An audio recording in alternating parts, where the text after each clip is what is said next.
Hey, what's up? This is Sully from Godsmack. Strap on those boots, baby, because you are now in the trenches of the war room with the one and only Mistress Carrie right here on the Mistress Carrie podcast. What's up? This is Joe Rogan, and you're listening to Mistress Carrie. Her hair so lovely, pretty eyes. Hey, this is Brent from Shinedown, and you're listening to Mistress Carrie. Hey, Carrie, go put your bra on, girl. Hey, this is Steven Tyler, and you be listening to the baddest bitch in Boston, Mistress Carrie. What's up? This is Aaron from Stain, and you're listening to Mistress Carrie. Hi, everybody. This is Dave Grohl from the Foo Fighters, and you're listening to the one, the only Mistress Carrie. Hey, this is David from the band Disturbed, and you're listening to the baddest bitch in Boston, Mistress Carrie. Hi, Bruce Dickinson here from Iron Maiden. Yes, indeed, Miss Whiplash herself, Mistress Carrie, is here to unchain your brain. Hi, this is Flea from the Red Hot Chili Peppers. You're listening to Mistress Carrie. This is Dennis Leary. You are listening to my favorite, Mistress Carrie. Hey, this is Corey from Stone Sour, and you have the privilege of listening to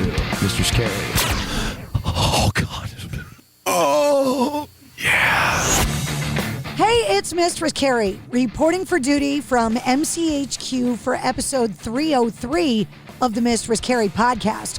My guest this week is guitarist and songwriter Gary Holt from Exodus. The band just released their new album, Goliath, just came off the road from touring with Megadeth, and is going to be spending a significant amount of time in 2026 out on the road supporting their new album. Gary and I talked about everything from beef jerky to wildfires to his first guitar, his love of vinyl, George Michael, and 90 Day Fiancé.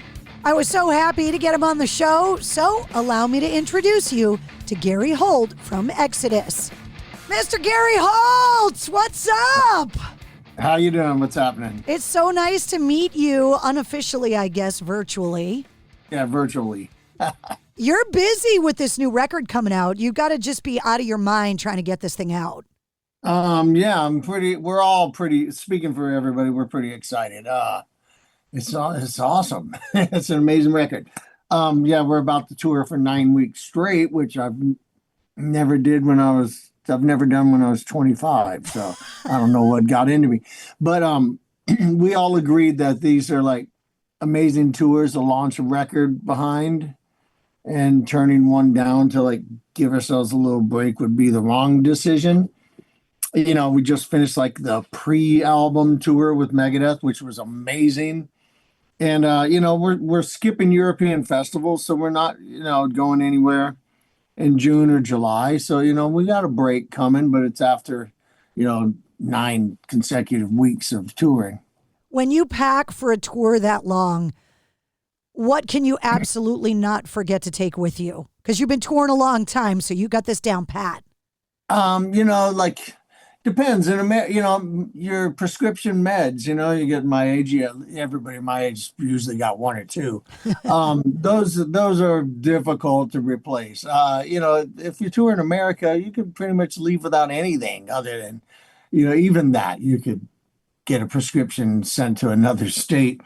But you can go to Walmart and replace anything else you got. In Europe, there's certain things I'm going to make sure I have, but I'm a notorious overpack every time. I'm trying to break myself of that cycle. Metal bands tour harder, I think, than anybody else, which means you spend a lot of time on the road, which means you spend a lot of time in truck stops. I'm always curious in the middle of the night when you guys stop, especially at those big truck stops, what's the craziest thing you've ever bought at one of those?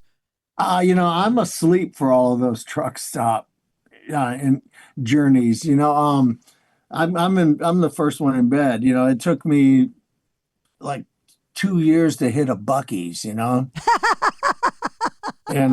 was like, all right, this is cool. The butcher store, like beef jerky counter, is pretty rad. Other than that, it was just a bunch of fucking shit I don't need. But you can find some pretty cool T-shirts in the traditional truck stops, Some pretty cool stuff. I'd seen one years ago that I didn't buy, and I regretted it forever, and it took me like 20 years to find it again. And it was just had a bunch of like toothless like yokels and really like a cast of characters, and it said, mess with one of us, you mess with the whole trailer park. And it had like 20 people on it, cartoon drawings, and you could imagine the collection of characters they drew into this trailer park shirt. I was thrilled to find it. You finally got it. You still have it. Yeah, I was like, I should have bought that shirt. It was so great. And then I always looked for it, and there it is. I got it. Yes. Is this the home office / studio where you work on song ideas, or is this just like where you keep stuff? Is this your creative space? No, it's not a creative space. I mean, it's where I hang some guitars up, but it's just the home office. It's where I ship out tasteless T-shirts to the world at large.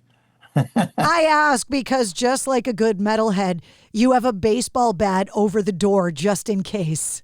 That's a Slayer baseball bat. But it's still a baseball bat, though. Well, yeah, but I would never hit someone with it because I cherish it. And then it'd be dented, scratched, and bloody. And I mean, it might make it cooler. I don't know. It depends on which one. Yeah, the regular plain one, the one hanging in the case, I wouldn't want to hit anyone with because it's like gorgeous. So is the stuff in that room, the sentimental stuff? I ask because over your shoulder, you've got a bunch of guitars. Are those the prized possession guitars? No, they're just what I keep around the house. I live in a fire zone, and when my wife and I first moved here, I had too many guitars around the house, and we had a fire scare. There was one about 20 minutes down the highway, but I had a panic, and I realized I'm throwing way too many guitars in the car. I didn't have to evacuate, but panic, and so I try to keep it to a few. There's still too many here. Wolfgang Van Halen said that last fire last year, he had to take the Frankenstein and put it in the car and drive it around because of the fire. Yeah. I mean, leave everything behind but that. Yeah, exactly. You can rebuild a house. You can't rebuild that. You mention your wife. I always ask, and I think I already know the answer to this.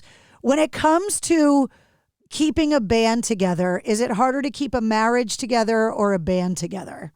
In my case, a band. I mean, we've had a few different members, but my wife and I are like best friends and partners in everything we do. So that part's easy.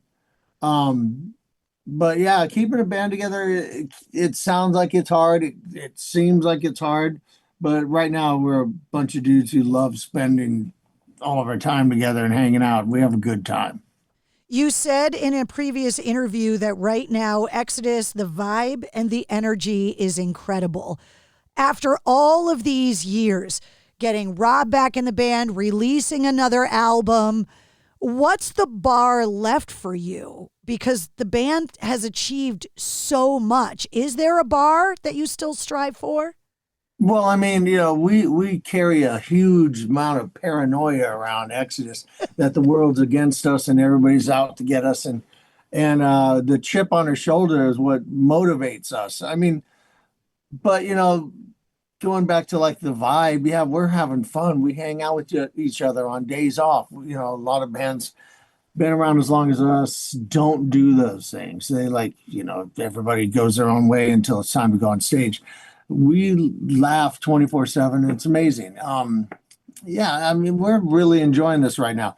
As far as the bar, I don't concern myself with like that. I just we as a band try to make the best albums we can every time. Every guitarist that I talk to talks about being in a constant search for the perfect tone. Are you like that? A guitarist? Yeah, like I'm a massive tone chaser. Most people who say they're searching for tone, they're not searching. They're just looking at the ground like picking up some change someone lost. I'm literally fucking searching because I'm the guy who's like constantly looking for a missing frequency and I won't stop to it. But it keeps me constantly experimenting with gear, and I'm willing to like go to great lengths to create a sound I like. I'll try anything once.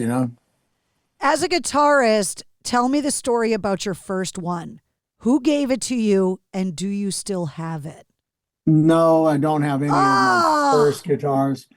I mean, the first real guitar I had was a Les Paul copy, but it was a stolen guitar, and it was taken away from me and returned to its owner, which it should have been, but we were a bunch of dudes from the ghetto who stole everything that wasn't nailed down because it's the only way we knew how to get anything. Michael Paulson from Volbeat told me he stole his first one too. It's a metal thing, I guess. Well, I didn't steal it. Exodus stole it. I wasn't in the band at the time.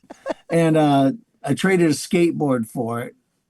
And and it was an awesome guitar. It was one I learned on, but it wasn't anything I never played it live. I wasn't even in Exodus yet, and I was just learning on it. But I had a Hondo Strat that my father bought me when the police took the Les Paul copy, and I played it for years, and then I smashed it on stage in '86. And I wish I had it back. But it took me all these decades, and I finally found one exactly like it. And I rebuilt the guitar like it was, but better, technically. When you started playing, when did you realize you were getting good at it? What song were you able to play that you were like, okay, I think I figured this out? I don't know. I don't know if there's any one certain song. I mean, I learned quickly. I was in Exodus 6 months after I learned my first chord, like after playing a year, people around the Bay Area scene thought I was like this wonder kid hotshot. And now at 61 years old, I should be way better than I am. Because I got really good, really fast, like really good. Like, some of the local players would get like, they'd snipe and talk shit because, they were threatened. This kid's been playing 1 year and he's fucking smoking me. But yeah, I've probably forgotten more riffs than I know now, for sure. I have a theory about music that your musical identity comes in two phases. There's the soundtrack to your childhood that you get from your parents, your cool uncle, whoever, and then you hear something, and from then on, you're like, okay, I like that, whether it's an album, a song, whatever it is. So what was the soundtrack to your childhood, and then what did you hear that changed everything? Like I'm the youngest of 6 kids, so and 5 of us are boys, and I listened to everything my brothers listened to, which was incredible hard rock. So I had this like great musical upbringing, the same music I still love now. And then I heard Discharge, because one of my brothers went on to become like super big into British punk, and then Iron Maiden came around and changed everything. Kind of rewrote some of the rule book for me, as well as like, Judas Priest and stuff like that. But I still listen to, the same hard rock I always did. Now that you're getting ready to release this new album, Goliath, you're doing it with this liquid-filled purple vinyl, which obviously I'm very happy about. Are you shocked at how popular vinyl is again? Yeah, I don't even own a turntable. Someone asked me recently in an interview, like, are you a collector? And I said, well, I still have my old vinyl from the 80s and my own albums. I've got the test pressing of Bonded by Blood, yeah, I collect them, but I don't play them. But I like all the different variants, and the liquid filled stuff is really cool. And I pushed really hard for that because they're really expensive to make. We had to make sure we could get all the songs on one disc because the label said a 2-disc set of liquid filled vinyl we can't do. So we made it happen, and the album's got some purple hues in it, and I can see you like purple, and purple's my favorite color anyway. So it worked out perfectly. Vinyl there are the people that just want to collect them and put them on the wall, and then there's the people that swear by the listening experience and want to put the headphones on and like be immersed in the experience. But one of the other things that vinyl gives us is it focuses on the artwork of the album again. Yeah, well, I mean, I'm old, so I remember buying vinyl before it was like a retro collector's item, and going home and putting the record on and pouring over the lyric sheet while I listened to it for the first time. Back in the day when you did not get to hear the record in advance, you didn't get advanced singles or downloads or streams, and I wish it was still that way because, I mean, the younger generation don't know what they're missing. They probably never will because they'll tell me I'm just some old head who's clinging to the past. But you'll never understand the joy of taking that record and going home and cranking it on your old Marantz or Pioneer or JVC stereo for that first time while actually reading the lyrics and looking at where it was recorded and who produced it and all that stuff, like it was awesome. You were experiencing something anew. And now, by the time an album's out, half the time they've heard almost the whole record. What's an album that you wish you could go back and listen to for the first time again? Oh God, I don't know. I can't really answer that. I don't know, because all the albums that I would name, I did. I did sit down and listen to those for the first time. Because I'm old. I remember when that's how all albums were heard. At some point, you never heard it, until you brought it home and opened it up. Every songwriter and every guitar player has their own system about kind of crafting songs. I've heard somebody like Jerry Cantrell say that he kind of sings riff ideas into his phone. Then I've heard somebody like Zakk Wylde say that he gets an idea and he has to work it all the way through, finish the song, and then put it away. What's your process? It just starts with a riff. I write riffs the same way I did when I was 18. I sit down. Only difference is that, I sit down and record them on my iPhone and not on a big boom box, and I'll hum a riff into the phone if I've got an idea, but I'll actually write out tab on my phone, and sometimes it makes no sense to me at all later. I'm like looking at it like, what? But I'll tab it out. I got a riff, and I can't record it. As somebody that loves music as much as I do, but has zero musical ability and cannot write songs, I'm so fascinated by the idea of like creating a song, because 1 minute it doesn't exist and then the next minute it does. So give me a song. There's a songwriting question, a craft question. Is there a song that you just listen to and go, man, I wish I wrote that? From a writer's perspective, that song is perfectly written. Yeah, and they're pretty much usually all either UFO or Rainbow songs, Stargazer, it's like, and Gates of Babylon, they're like Rainbow. Those are like masterpieces. I wish I wrote them.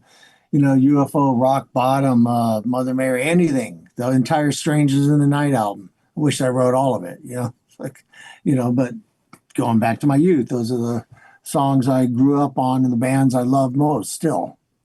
I think metal, more than a lot of other genres of music, is noticing not only a resurgence, but looking out in the crowd now, you're seeing generations of Exodus fans now. What is it like to look out in the crowd and see kids that weren't even thought of or born yet when you guys started as a band? No, it's awesome. I mean, our audience is mostly kids. I mean, because look, all honesty, I don't go out to shows that often. I'm old. I'd rather stay home and watch fucking TV, go out to show like, do I got a place to sit down because my back hurts after a while. And it's the same for our own audience, but it's super cool when you look down and see father and son in the audience, like you'll see a 12-year-old kid front row and dad's like behind him, but kind of also creating a barrier from people squishing them, and Lee, our other guitar player, at the end of the show, he always spots one and brings him up on stage and hands him a guitar to bash on for a few seconds. And it's awesome. And it's why we're still able to do what we do. Like if I depended only on people my own age, we'd struggle mightily. You're a lot of kids' first concert. When they'll get asked years awesome. from now, who's your first concert? They're going to say Exodus. Yeah. Maybe dad's first concert too. Who was yours? My first rock concert, I think, was Styx and the Babies, Cow Palace, San Francisco. Nice. Epic. When it comes to the touring around Goliath now, there's always the argument with a band on the set list. Because you got a new record out, so you want to put the new stuff in. But you guys have so many albums that you've released in your career. How hard is it for you guys to sit down and pick which songs make the cut for a tour? Well, it's hard for us because we want to play the new songs. A lot of bands who've been around as long as us, they like, all right, we're going to play one new one and then play the same shit over and over and over. And, obviously we know which songs we have to play from the back catalog. And but we want to mix it up. But a lot of it comes down to which songs are ready. Because like a lot of bands, we live scattered around the U.S. now, and so it's not like we can just like show up to practice. It's like scheduling and flights involved, and so we use a lot of the time at sound checks to rehearse new material and eventually add them to the set because like our singer lives in Arizona, Jack lives in Nashville, and while Lee, myself, and Tom all live in California, we live scattered across a large state, so it's not that easy. If you had told yourself that bands would be able to function like that, like 20 or 30 years ago, that you wouldn't have to all live around each other to be able to write songs together and rehearse, it's just such an insane thing. The same way that it is to be able to be on the radio or podcasting and do it out of your own studios. Like, technology has just changed how bands and the industry functions. Yeah. Well, I mean, we could have never done it when we were young because, you had to rehearse a lot, but we have this, we have a large enough catalog of songs. And if everybody just does their homework, we're good, Exodus doesn't need to gather to rehearse Bonded by Blood or Blacklist, they're in our DNA. But the newer stuff has to get to that point to where it's being part of your makeup as a band, I mean, even just being comfortable playing them live. You could have the best song and love it, and then like, how do I move and play this thing? Because it's like awkward and weird. Like some songs are just easy, just headbang and everything locks in. Some songs, the riffs are challenging to like perform and play at the same time. The album's not out yet, but when it comes out and fans go through it, what song on the record came the quickest, and what song took the most effort to finish? That's hard to say. I had a few done when we went in, but we write most of the record in the studio, and none of it's hard. Some of it's just more challenging to get the performances, and some songs are easier to play. Like Summon of the God Unknown was tough to record because it's an 8-minute epic. There's a lot of different vibes, Promise You This was one of the first ones I wrote, and it wasn't hard to track at all because it's a straightforward, like, fucking thrash rocker, Sometimes it's all about getting all the different aspects of the song lined up. You mentioned Iron Maiden as an influence earlier.